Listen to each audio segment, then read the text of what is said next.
کہہ رہے ہیں کہ جی دیکھیں عمران خان کے اسرائیل نے عمران خان کے لیے سپورٹ کر دیا.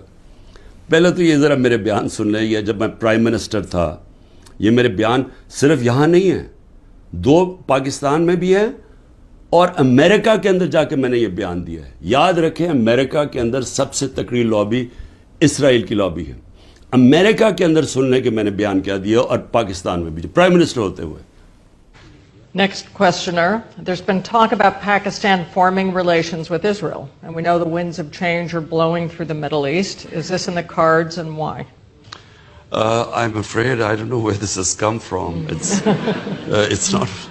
Pakistan has a very straightforward position, and it was a founder of Pakistan, Quaid-e-Azam, Muhammad Ali Jinnah, who was very clear that, there has to be a just settlement, a homeland for Palestinians before Pakistan can recognize Israel. جو بھی کوئی ملک کرے, ہمارا تو موقف بڑا clear ہے اور ہمارا موقف قائد اعظم محمد علی جناح نے 1947 میں کلیئر کر دیا تھا, 1948 میں, کہ ہم اسرائیل کو کبھی تسلیم نہیں کر سکتے جب تک فلسطینوں کو ان کا حق نہیں ملتا, ان کو ایک جسٹ سیٹلمنٹ نہیں ہوتی.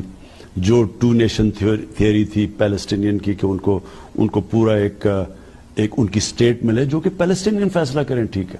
جب تک وہ نہیں ہوتا, اگر ہم وہ تسلیم کر لیتے ہیں تو ہمیں پھر کشمیر کا بھی, ہمیں ایگزیکٹلی سچویشن کشمیر کا ہے تو ہمیں وہ بھی گیو اپ کرنا جانا چاہیے. تو اس لیے پاکستان نہیں تسلیم کر سکتا اسرائیل کو. اب امریکہ میں میری بیان کی کیا اہمیت ہے, کیونکہ یہ جو 2 ہیں نا, نواز شریف اور زرداری یا ان کے بچے, میں چیلنج کرتا ہوں کہ یہ جا کے امریکہ کیا پاکستان میں بیان دے دے ان کے خلاف, لیکن امریکہ میں جا کے دے.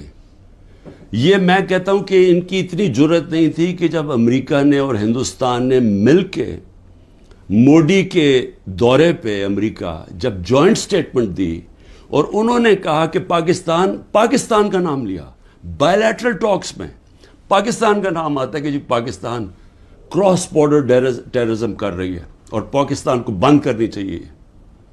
کسی کا بیان نکلا کسی کے منہ سے, کہیں وہ بیٹھا ہوا نواز شریف کہ اس کے منہ سے کوئی آواز نکلی, کہیں زرداری کے منہ سے کوئی آواز نکلی؟ نہیں نکلے گی. جب 400 ڈرون اٹیک ہو رہے تھے پاکستان میں, جو دنیا میں کوئی مثال ہی نہیں ہے کہ آپ جس کے لیے جنگ لڑ رہے ہیں وہ آپ کے ملک میں ڈرون اٹیک کر رہے ہیں, ان کے منہ سے ایک لفظ نہیں نکلا. اور میں آج اپنی اسٹیبلشمنٹ سے پوچھنا چاہتا ہوں کہ آپ ان لوگوں کی آج حمایت کر رہے ہیں جن کے اربوں روپے نہیں ڈالر باہر پڑے ہوئے ہیں. یہ کبھی بھی ایک لفظ نہیں کہیں گے ان لوگوں کے پاس جن کو پتہ ہے کہ وہ کسی وقت ان کے, جس طرح وہ روسیوں کے اب ڈالر ضبط کر رہے ہیں نا, ان کی روسیوں کی پراپرٹیز جب سے جنگ ہوئی ہے ضبط کر رہے ہیں, وہ کبھی بھی ان کے ڈالرز, کیونکہ چوری کا پیسہ ہے اور اربوں ڈالر پڑا ہوا ہے ان کا باہر, یہ کبھی ان کے خلاف بات نہیں کریں گے, یہ اپنے ملک کے لیے کبھی کھڑے نہیں ہوں گے.